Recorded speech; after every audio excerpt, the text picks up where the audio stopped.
Today we're going to talk about 3 common suggestions that I hear a lot of amateurs get that in my opinion are just bad advice. So we're going to talk about those today and we're going to help you play some better golf. So let's get into this right away. Now keep your head down. This tip has been around for years, and I have to be honest, I probably told somebody that at some point early in my career. Now let's first of all differentiate between keep your head down and looking at the ball. I think that's what people are trying to say when they give this tip, keep your head down. But when you tell somebody to keep their head down, what do you think happens?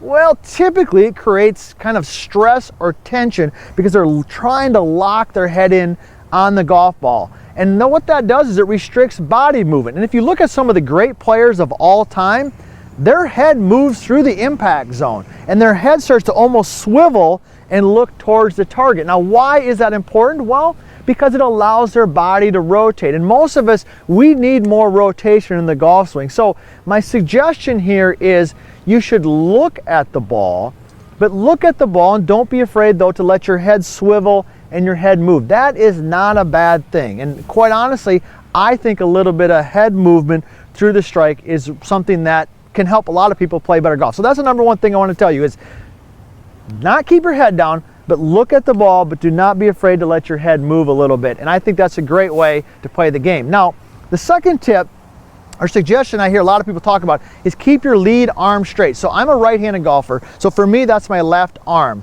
Now, once again, when we hear the word straight, it implies tension, okay? And you do not want tension in the golf swing. So when my lead arm is straight, people tend to lock it out. They get a lot of tension in their grip. That's just bad for their golf swing. Now, should the left arm be extended? Yes, I think it should be extended. Now, where is it at in the swing? Well, hey, some people play a lot of great golf from maybe their swing's a little bit lower, more like on a flat or lower angle. Some are a little bit more upright. I'd be curious for you out there, where do you play your best golf? Do you feel like it's a little bit lower, or do you like it a little bit higher? And you look at the PGA Tour, the LPGA Tour, you'll see lead arms in all kinds of different angles, but very seldom will you see one that's super straight or super locked. It's extended, but it's not locked. Now, what's the difference between straight and extended? Well, if I'm just to stand here, this is a test you can do at home. If I'm just to stand here and I let my arm just kind of hang, there's a natural bend in my arm. Okay, now everybody's is a little different. I have had some students who when they kind of stand here, their arm falls relatively straight.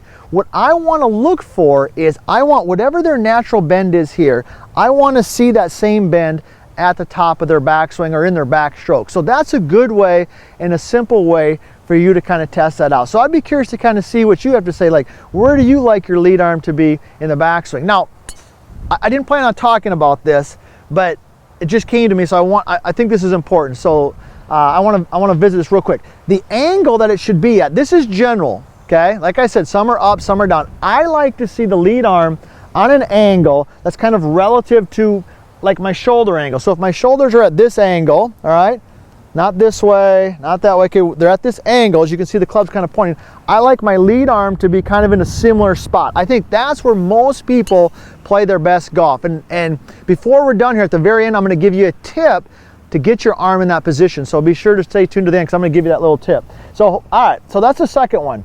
Keep that lead arm extended, not straight. Now the third one, and this is the one I'm the most passionate about because I'm not getting any younger.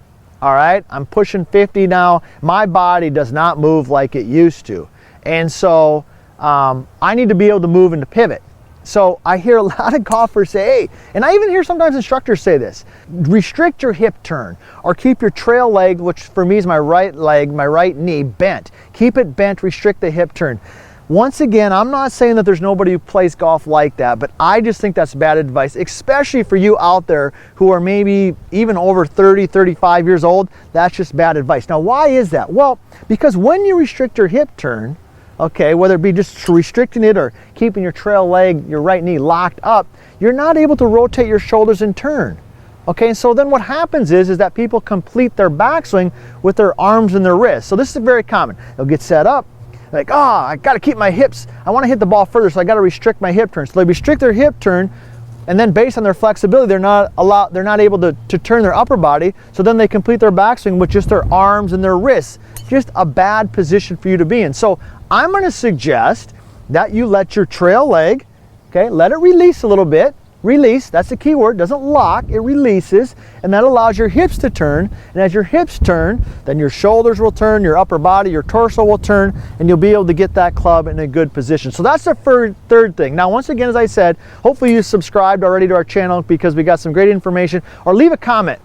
I love the back and forth. Have you ever been told to keep your hips, restrict your hip turn? Have you ever been told to keep your right knee bent? I guarantee you probably have. So those are the 3 things that we want to make sure that I talk about today. I'm not saying that they're terrible. I'm not saying that nobody does them, all right? Some of my fellow golf instructors out there, I know you're probably disagreeing with me, but that's okay. All right, but keeping your head down creates tension. Don't be afraid to let the head move a little bit, all right? Keep the lead arm straight, creates tension. Have it be extended, all right? Just whatever your natural bend is. And then third and finally, make sure you let the hips turn a little bit. Do not restrict that hip turn. Okay, unless you're super flexible, you've got to let that hip turn a little bit. Now, I promised you here at the end, I would give you a tip for getting that lead arm in a good backswing position. So here's what it is. What I want you to do, you can do this with really any club. I got my 7-iron right here. So what I'm going to do is I'm going to grip it in my lead hand, my left hand only, and I'm going to just take it and I'm going to put it kind of on top of my left pec muscle. So notice how I'm taking it, I'm kind of going on top. I'll do it from this angle here, taking my lead arm, and I'm connecting it right up here. So I feel like my lead arm is on top of my, kind of my rib cage, my pec muscle right here. And that creates a connection point. Okay, so this would be not connected, connected. Now, when you make your backswing, feel like you keep that connected. Feel like that stays connected, and what that'll do is that'll get your lead arm at the same angle of your shoulders. Now, if you're still not feeling that, you could do something as simple. I'm going to show you right here. Okay, I'm going to take my glove. I'm going to put it kind of underneath my lead arm, put it on top, put it underneath there, and then I can make some swings with that under there. That will also give me that feel and get that lead arm in a good spot. So let's recap what we've learned here today. I'm not saying, okay, that nobody can play golf because they can keep their head down. What I'm saying is that creates tension. There's a difference between head down, all right, and looking at the ball. You need to see the ball, but you can see the ball and let your head swivel. Quite honestly, I think some of the best ball strikers of all time, their heads have rotated through the strike zone while they're still looking. My eyes are looking, but my head's rotating and moving. That's number one. Number two, get your left arm extended, not straight, whatever your natural bend is, let it do that. Number three, let the hips turn, okay? Let the hips turn so you can get that club nice and in good backswing position, okay? And those 3 things are gonna definitely help you out. So hey, be sure to subscribe, be sure to leave a comment whether you agree or disagree, be sure to check out some of our other videos we got here, and be sure to check back because we're gonna continue to provide you with good information that's gonna help you play better golf.